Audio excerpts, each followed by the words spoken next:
Describe sort of at your peak orthodoxy, what your beliefs were and what your level of activity was in the church.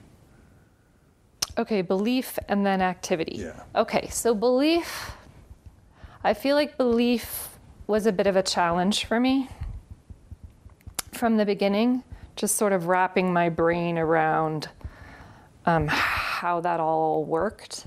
How what worked? Just, I feel like I always struggled with making it real. I'm a story person, and so as long as I could kind of look at it as a story or something that was a meta, that I could pull what I wanted, I think it was okay. But, you know, even in high school, I was asked to speak at the seminary graduation. And in that talk, I guess I shared that I wasn't sure. I knew the church was true. I wasn't really sure about my beliefs. And after that talk, my mom pulled me aside and just kind of said, "Did you have to share that then? Was that the time?" But then she actually also said, "You know, tell me about that." And I did. And she, at that point, I remember her saying, "Well, maybe for you, your testimony won't be a belief testimony. Maybe for you, your testimony will be your life lived in the gospel or in the church, and that will be your testimony."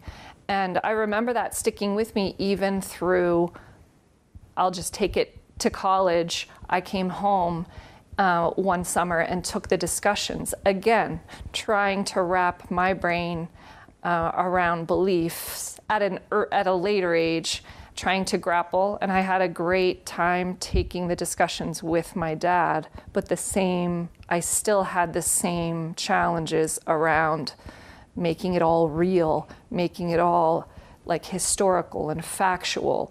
And so for me, the belief for me has been life lived. So for you, you had doubts or questions as an adolescent and a young adult. Talk about that. Yeah, I think especially around the concrete story and the concrete facts. Why did that bug you? Or what was hard about accepting that for you? I think to me, I don't know that it was highly rational. I just feel like it didn't resonate. I couldn't make peace with it. I could never make it real for me. So you're talking about the atonement, Joseph Smith, like which aspects didn't jive with you?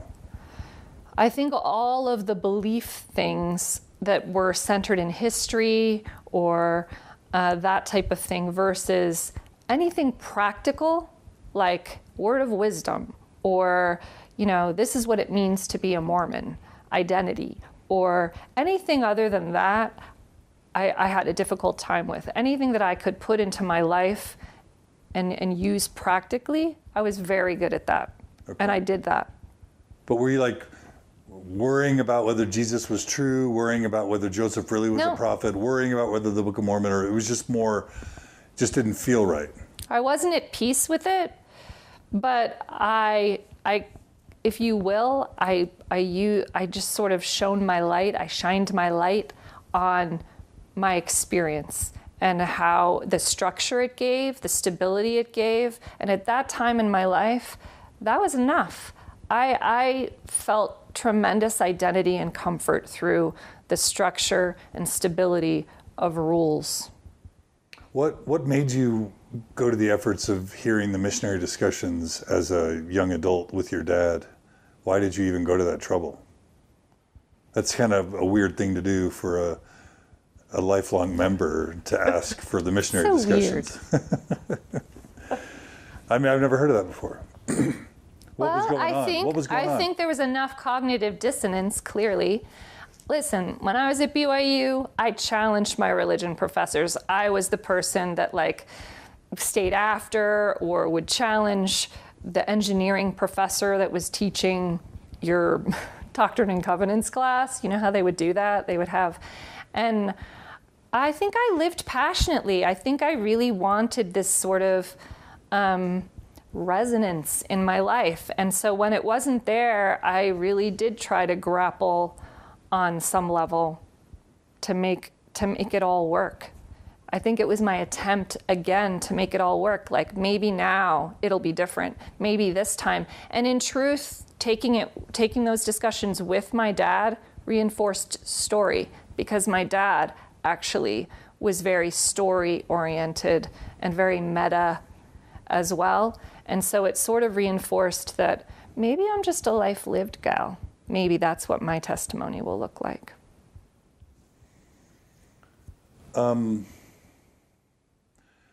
Were you searching for like a confirmation from the Holy Ghost? Were you searching for a witness? Were you annoyed that you hadn't received one and you were trying to get one? So I tried that. It's kind of part of the seminary experience, it feels like, right? You read a lot of the scriptures. Usually there's a challenge at some point. I was quite diligent.